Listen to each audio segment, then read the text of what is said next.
स्वामीनाथन आयोग की जो रिपोर्ट 2006-7 में आई थी, उस रिपोर्ट के अगर C2 प्लस 50% फार्मूले के अनुसार आज फसलों का MSP तय किया जाए तो हरियाणा पंजाब में 4300 से लेके 4500 रुपया प्रति क्विंटल बनता है। 2006-7 से लेके 2014 तक कांग्रेस की सरकार रही सेंटर में, उन्होंने उस रिपोर्ट को लागू नहीं किया। 2014 से पहले माननीय प्रधानमंत्री जी ने कहा था कि मुझे प्रधानमंत्री बनाओ, मैं पहली कलम से उस रिपोर्ट को लागू करूंगा। लेकिन बीजेपी की सरकार ने तो बाकायदा 2015 में सुप्रीम कोर्ट में एफिडेविट दे दिया कि इस रिपोर्ट को हम लागू नहीं कर सकते, हमारा बजट बिगड़ जाएगा। तो 2014 से 2024 आ गया, प्रधानमंत्री नरेंद्र मोदी और बीजेपी की सरकार ने भी उस रिपोर्ट को अब तक लागू नहीं किया है। और ये हम अपने देश का दुर्भाग्य ही कहेंगे।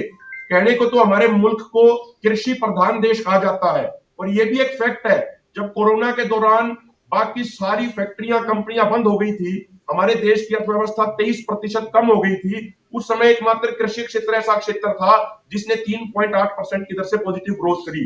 लेकिन देश के इतिहास में पहली बार दर्ज होगा ये कि 10 सालों से जो सरकार सत्ता में बैठी है, जो दिल्ली की कुर्सी में बैठी है, उस सरकार के किसी भी नुमाइंदे ने, प्रधानमंत्री ने एक भी इंडिपेंडेंट और निष्पक्ष किसान डेलीगेशन को मिलने के लिए समय नहीं दिया। और मेरे से पहले वाले लीडर्स ने इस बात को बखूबी रखा है कि पिछले एक महीने से हमारा ये ऐलान हो चुका है कि हम 13 फरवरी को दिल्ली जाएंगे। अब जब सरकार हमारी बात सुनना ही नहीं चाहती है, तो अब जो भी होगा वो सड़कों के ऊपर होगा। और बिल्कुल बड़े स्तर पे पूरे देश भर से तैयारी चल रही है। और जो किसान, हम आपके माध्यम से भी ये बात कहना चाहते हैं, बिल्कुल बड़े स्तर पे पूरे देश भर से तैयारी चल रही है। और जो किसान, हम आपके माध्यम से भी ये बात कहना चाहते हैं, जिन किसानों के अंदर ये बात है कि भाई 2 साल हो गए आंदोलन स्थगित हुए, 11 दिसंबर 2021 को आंदोलन खत्म नहीं हुआ था, आंदोलन स्थगित हुआ था। पिछले 2 सालों से हम लगातार सरकार को ज्ञापन दे रहे हैं, 1 दिन का सांकेतिक प्रोग्राम, 2 दिन के सांकेतिक प्रोग्राम हो गए हैं, लेकिन सरकार की कान पे जू तक नहीं रेंग रही है।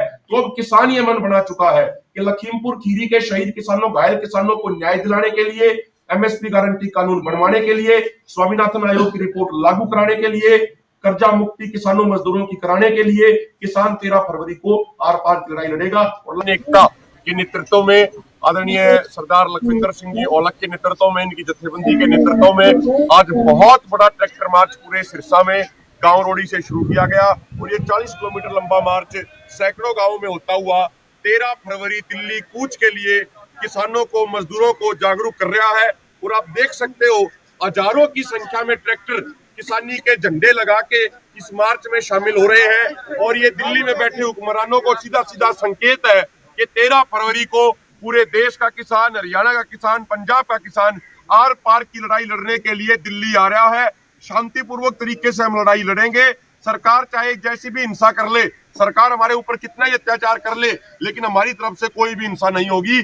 जब तक MSP पे गारंटी कानून नहीं मिलेगा, जब तक किसान मजदूरों की कर्ज माफी नहीं होगी, जब तक स्वामीनाथन आयोग की रिपोर्ट लागू नहीं होगी, जब तक MSP पे गारंटी कानून नहीं बनेगा, जब तक 2013 वाला भूमि अधिग्रहण कानून दोबारा से लागू नहीं होगा, इन तमाम मुद्दों को लेकर ऐसी 12 मांगे हैं किसान मजदूरों की, जब तक ये मांगे पूरी नहीं होगी तब तक दिल्ली कूच जारी रहेगा। यदि कुर्बानी भी देनी पड़ेगी तो सबसे पहले जो किसान आंदोलन की जो लीडरशिप है, किसान संगठनों की लीडरशिप है, वो सबसे पहले अग्रिम पंक्ति में खड़ी होकर कुर्बानी देगी।